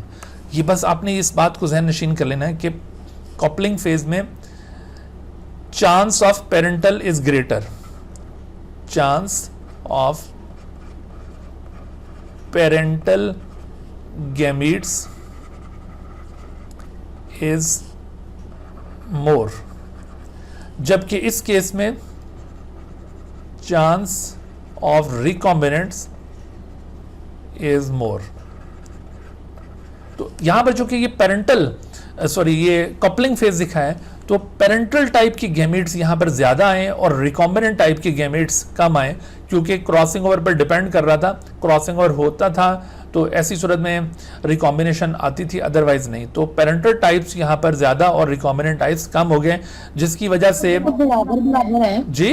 ऊपर तो दोनों एक जितने नहीं, 2 पेरेंटल बने 2 रिकॉम्बिनेंट। लेकिन बेटे आपको जो नंबर यहाँ पे दिखाया है उससे आप गेस करें ना। आप देखो ये वाले जो पेरेंटल टाइप्स हैं, इस तरह की गैमेट्स की तादाद 40 आई है हमारे पास, इस तरह की गैमेट्स की तादाद भी 40 आई है, और ये हमने 10 लिए हैं और ये 10 लिए हैं। देखो ये 40 गैमेट्स ऐसे थे, 40 गैमेट्स, और ये 40 गैमेट्स ऐसे थे। तो ये 40, ये टोटल ये वाले जो गैमेट्स हैं ना, ये 100 हैं। These are total 100 gamete. तो इन 100 गैमेट्स को 100 गैमेट्स से फर्टिलाइज कर रहे हैं हम। 100 गैमेट्स। अच्छा चलो यहाँ पर एक और भी सवाल ज़हन में आ गया। When 100 gametes are fertilized with 100 gametes, how many individuals will be produced? 200 या 400 या none of them? When 100 gametes are fertilized with 100 gametes, तो 100 ही आगे, तो 100 ही इंडिविजुअल बनेंगे। सही है। तो बेटे ये वाले जो गैमेट्स हैं ये 100 गैमेट्स हैं, फर्ज कर रहे हैं हम, और बाकी ये जो 4 किस्म के थे इसमें 40 ये, 10 ये और 10 ये आपको 4 टाइप्स नजर आ रही है बेटे। ये नंबर यहाँ पे इंडिकेट नहीं किया था हमने, नंबर ये मैं अब शो कर रहा हूँ आपको। तो कौन से ज्यादा है आपको नजर आ रहे हैं? पेरेंटल टाइप ज्यादा मिल रहे हैं और रिकॉम्बिनेंट कम। तो अब देखो ये 40, इनमें से 40 के साथ फर्टिलाइज करेंगे तो 40 इंडिविजुअल्स ऐसे बन गए। ये 40, इनमें से 40 के साथ फर्टिलाइज करेंगे तो 40 इंडिविजुअल्स ऐसे बन गए। तो ये दोनों पेरेंटल टाइप के इंडिविजुअल्स हैं। तो पेरेंटल टाइप इंडिविजुअल्स टोटल में से ये 80 हो गए।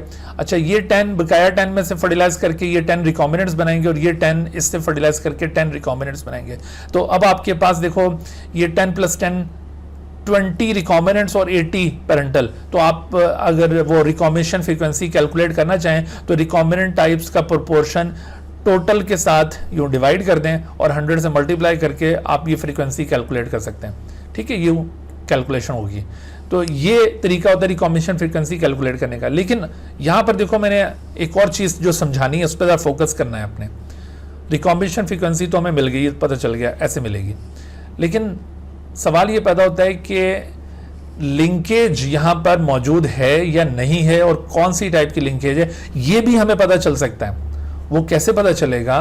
वो इस तरह से पता चलेगा कि अगर आपने ये एक डाई हाइब्रिड टेस्ट क्रॉस किया है, फर्ज कीजिए आपने एक डाई हाइब्रिड टेस्ट क्रॉस किया है, अभी आपको पता नहीं है कि वो 2 जीन पेयर्स आपस में लिंक्ड हैं या नहीं है। You are going to perform dihybrid test cross, और अगर उस डाई हाइब्रिड टेस्ट क्रॉस में ये चारों combination parental as well as recombinant equal proportion में आते हैं, 1:1:1:1:1, यानी 25%, 25%, 25%, 25%। तो हम क्या कंक्लूड करेंगे कि whether these two link genes are linked or not, मतलब these two genes are linked or not, तो आप कहेंगे कि देयर इज नो लिंकेज। अगर बेटे इक्वल प्रोपोर्शन आ जाए तो इसका मतलब होगा कि देयर इज नो लिंकेज। मेरी बात समझ रहे हैं कि जब आप लिंकेज टेस्ट क्रॉस परफॉर्म करेंगे, आपको दो जीन्स के ऊपर शुबा है कि दे आर लिंक्ड, आपने किसी इंडिविजुअल के दो ट्रेट्स देखे, आपको शक है कि ये लिंक्ड हैं, तो आप एक टेस्ट क्रॉस उसके दरमियान डिजाइन करें और टेस्ट क्रॉस परफॉर्म करके आप देखें कि नतीजा क्या निकलता है। अगर उसमें पेरेंटल और रिकॉम्बिनेंट इक्वल प्रोपोर्शन में आ जाते हैं तो हमारा कंक्लूजन ये होगा कि देयर इज नो लिंकेज। लेकिन अगर उसमें पेरेंटल या रिकॉम्बिनेंट्स का नंबर डिफर करता है, इक्वल नहीं आता, पेरेंटल ज्यादा हो जाते हैं या रिकॉम्बिनेंट ज्यादा हो जाते हैं, तो इसका मतलब होगा कि देयर इज लिंकेज। लिंकेज को आइडेंटिफाई करने का आपको तरीका समझ में आ रहा है कि how can we determine the linkage? तो linkage can be determined by using this dihybrid test cross. Dihybrid test cross result equal proportion of all phenotype indicates that there is no linkage. लेकिन अगर थोड़ी भी deviation नजर आती है कि parental types या रिकॉम्बिनेंट टाइप्स में अप एंड डाउन है, तो आप कहेंगे कि देयर इज लिंकेज।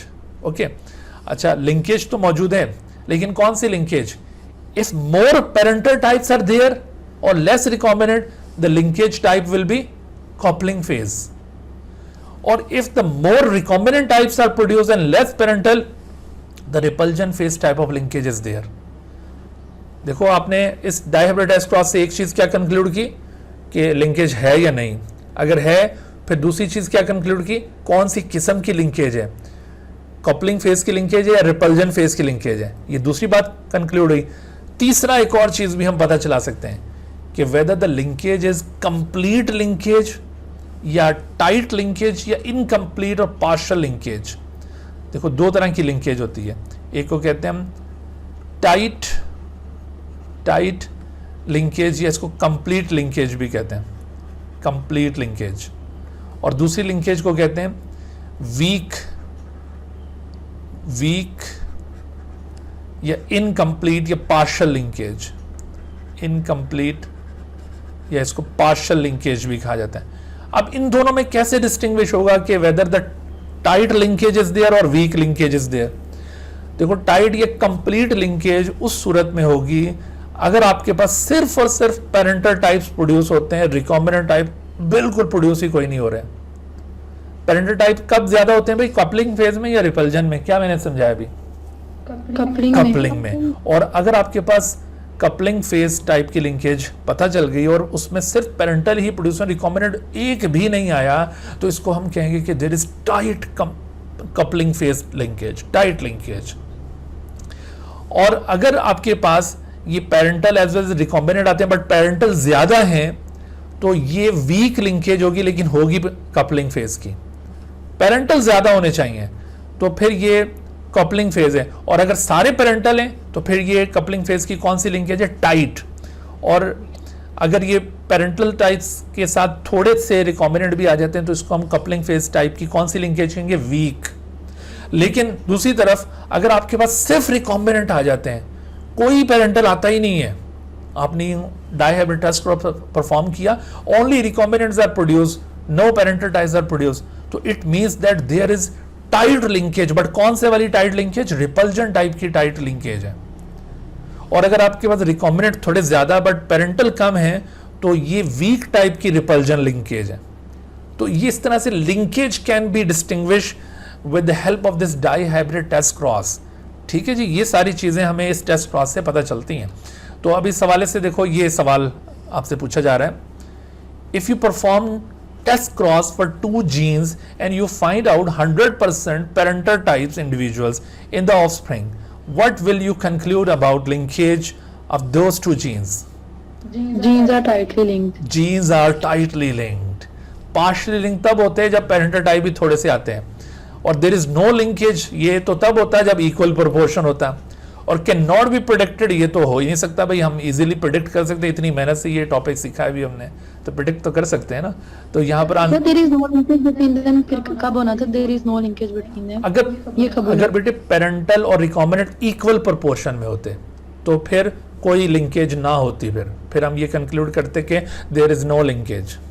ओके, तो अभी इस वक्त चूंकि सारे पेरेंटल टाइप्स हैं और ये टाइट लिंकेज है, बताओ ये कौन से वाली टाइट लिंकेज है, ये वो कपलिंग फेज वाली है या रिपल्जन फेज वाली है?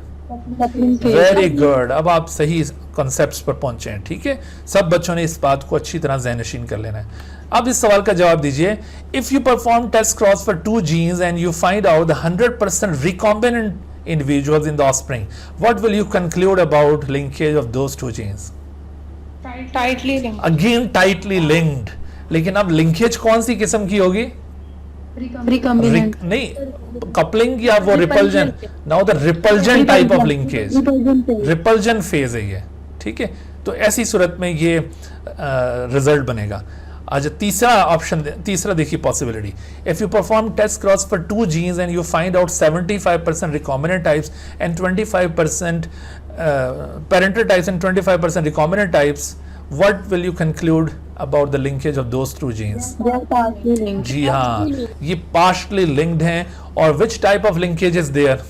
Coupling phase. Coupling phase. अगर ये बिल्कुल अपोजिट होता है, यानी इधर 75% रिकॉम्बिनेंट और 25% पेरेंटल होते हैं, तो फिर ये वो रिपल्जन टाइप की लिंकेज होती है। ठीक है जी, तो अब आपको ये, अच्छा ये एक और भी सिनेरियो देख लें। If you perform test cross for 2 genes and you find out 50% parental types and 50% recombinant type individuals in the offspring, what will you conclude about the linkage of these 2? So there is no linkage. तो अब आपको ये सारी possibility समझ में आ गई कि ये ऐसे। तो मैंने वो रिपल्जन और कपलिंग फेज का जो आइडिया था ना, वो इसी वजह से इनकॉर्पोरेट किया था कि दरअसल ये वाला जब सवाल पूछा जाता है ना, मिसाल के तौर पे ये जब सवाल पूछा गया है कि 100% रिकॉम्बिनेंट, तो फिर तो इधर बच्चे सही कंक्लूड नहीं कर पा रहे होते हैं। हालांकि ये कपलिंग फेज और रिपल्जन फेज का जो आइडिया है एफएससी लेवल के ऊपर नहीं होता, लेकिन ये सवाल ऐसे बनता है, तो आपने इस बात को जहनशीन कर लेना। ये अब आपको दोनों आइडिया पता चल गए कि लिंकेज 2 किस्म की हो सकती है। बेशक आप ये टर्म्स आपसे नहीं भी पूछी जा सकती, बट आइडिया लिंकेज का वो ज़रूर शेयर हो सकता है। तो इस हवाले से ये अपना कॉन्सेप्ट अब आपने क्लियर रखना है। अच्छा, अब आप देखिए कि test cross is performed when between 2 Drosophila having the gray body, long wings, dominant phenotype and the black body vestigial wing recessive phenotype. The following data is obtained. तो ये डाटा आपको यूँ दिया इस तरह से क्रॉस का, और साथ यहाँ पर आपको ये भी बता दिया भी डोमिनेंट कौन सा है, रिसेसिव कौन सा है। Now what will be the recombination frequency percentage between them? तो आपने जो डोमिनेंट कॉम्बिनेशन था वो देखा, रिसेसिव कॉम्बिनेशन देखा, और अब आपको अंदाजा हो गया कि रिकॉम्बिनेंट्स इसमें कौन से होंगे। So these 2 are the recombinants and these 2 are the parental. तो recombination frequency is very easy, आपने इन दोनों का सम लेकर टोटल के साथ डिवाइड करना है। तो what is the sum of these 2? 200 is the sum of the recombinants, और जबकि टोटल कॉम्बिनेशंस कितने हैं आपके पास? टोटल इज द 1000, और आप इसको 100 से मल्टीप्लाई करेंगे तो ये 2 0 इन 2 0 से गए, बाकी रह गया ये 200, इसको आप 10 से डिवाइड करें तो आंसर कितना आ गया आपके पास? 20% is the recombination frequency between them. तो ऐसे करके आपको कोई भी डाटा गिवन हो सकता है, जैसे वो जो सबसे पहली हमने डायग्राम देखी थी उसमें भी इस तरह का एक क्वेश्चन था, तो ऐसे सवालात यहाँ से हो सकते हैं। Now another very complicated question, वो जो अभी आपको मैंने जेनेटिक मैप का आइडिया दिया था ना, रिकॉम्बिनेशन फ्रीक्वेंसी के जरिए आप जीन्स के दरमियान डिस्टेंस पिन पॉइंट कर सकते हैं। तो इस तरह का सवाल आपसे आ सकता है कि 4 genes A, B, C, D are on the same chromosome, the recombination frequencies are as follows, based on this information which sequence of gene is correct। तो अब ये टोटल 4 जीन्स हैं, इनका सीक्वेंस आपने पॉइंट आउट करना है which one is correct. तो इसको कैसे करेंगे? देखो, इसको सॉल्व करने का तरीका ये है कि आपने एक लाइन के ऊपर इनको अरेंज करना है। सबसे ज्यादा फ्रीक्वेंसी जिनके दरमियान गिवन होगी उसको सबसे पहले पिन पॉइंट कीजिए। मिसाल के तौर पर यहाँ पर 21 दी हुई है इसके दरमियान, सपोज कीजिए कि ये ए है, एक पॉइंट आप ए ले लें और दूसरा पॉइंट आप इसमें डी ले लें। तो इस तरह से अब इन दोनों के दरमियान जो डिस्टेंस है उसको आप अज्यूम कर लें कि इन दोनों के दरमियान डिस्टेंस 21 मैप यूनिट का है। अच्छा, उसके बाद फिर इनके साथ आप बाकियों को रिलेट करते जाएं। जैसे ए के साथ बी का रिलेशन दिया हुआ है 19%, तो फर्ज कीजिए कि ए के साथ बी 19% अगर इस तरफ हो, मुमकिन है ऐसे हो, सपोज कीजिए कि अगर बी इस तरफ है 19%, तो ऐसी सूरत में बी और डी के दरमियान जो डिस्टेंस बनना चाहिए वो 21 + 19 होना चाहिए। सही है, तो 21 + 19 2% दिया हुआ है, इसने इस तरफ आना है। जी बिल्कुल, आप जरा सुने गौर से, सब लोग गौर से सुने पहले, क्योंकि बहुत सारे बच्चों को यहाँ पे कंफ्यूजन होगी। हो सकता है आपको समझ में आ रहा हो, लेकिन मुझे पूरा डिटेल से एक्सप्लेन करने दें ताकि बाकी जो बच्चे देखेंगे इसको, वो इसको सही तरह से फिर समझ पाएं। फर्ज कीजिए कि B जो है वो A के इस तरफ मौजूद है 19 मैप यूनिट के फासले पर। तो अगर B इस तरफ मौजूद हो तो फिर B और D के दरमियान जो डिस्टेंस बनता है, ये यहां से लेकर यहां तक, वो 21 + 19 होना चाहिए। 21 + 19 का मतलब होगा 40। तो हमारे पास क्या B और D का रिलेशन दिया हुआ है? यस, B और D का रिलेशन यहाँ पे दिया हुआ है, दैट इज 2%। इसका मतलब है कि B की ये वाली पोजीशन इनकरेक्ट है, B इस तरफ नहीं आ सकता। B इस तरफ तब आ सकता था अगर B और D के दरमियान 40% यहाँ पे गिवन होता, लिहाजा हम इसको इग्नोर करेंगे। ठीक है, ये जो हमने सोचा था, तो B must be right to the A। तो अगर हम B को यहाँ पे प्लेस करें, B और इसके दरमियान ये 19 मैप यूनिट का फासला और B और D के दरमियान ये 2 मैप यूनिट का फासला, लिहाजा अब A और D के दरमियान 19 + 2 दैट इज 21।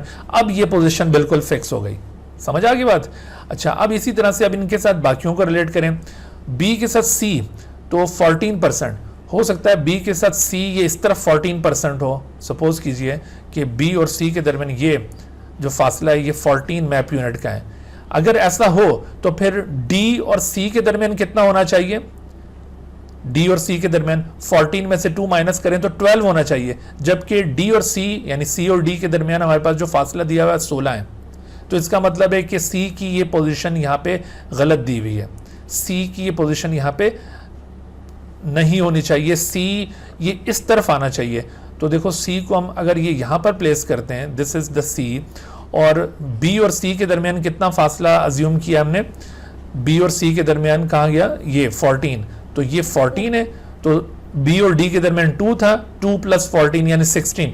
C और D के दरमियान ये देखो 16 पूरा हो गया अब। तो इसका मतलब ये रिलेशन भी करेक्ट हो गया, और ऑब्वियसली बाकी रिलेशन भी अब करेक्ट हो जाएंगे। Now the correct sequence will be ACBD, या इसको DBCA कह सकते हैं।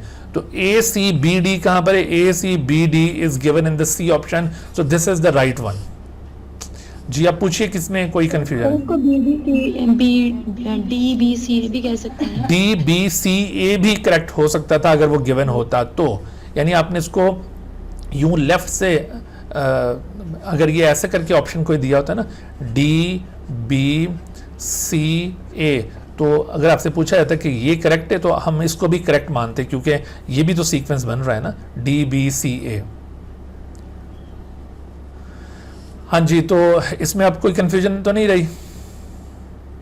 No sir. ओके जी, तो इसके साथ हमारा ये आज का जो लेक्चर है वो अपने इख्तिताम को पहुंचता है। इंशाल्लाह फिर हम इससे अगला जो लेक्चर होगा उसमें इस चैप्टर को फिनिश करने के काबिल हो सकेंगे। मैंने सोचा था आज ख़त्म कर देंगे, लेकिन नहीं हो सकेगा, तो इंशाल्लाह नेक्स्ट लेक्चर में फिर ये चैप्टर इनहेरिटेंस का उसको अपने अंजाम तक पहुंचाएंगे। Dear viewers, thank you for watching this video. If you have not subscribed this channel, kindly subscribe it and also press the bell icon below so that you could be notified about any new video lecture from Biology Guardian. And also do not hesitate to ask any question regarding this lecture. My contacts are shown on the screen. Thank you once again.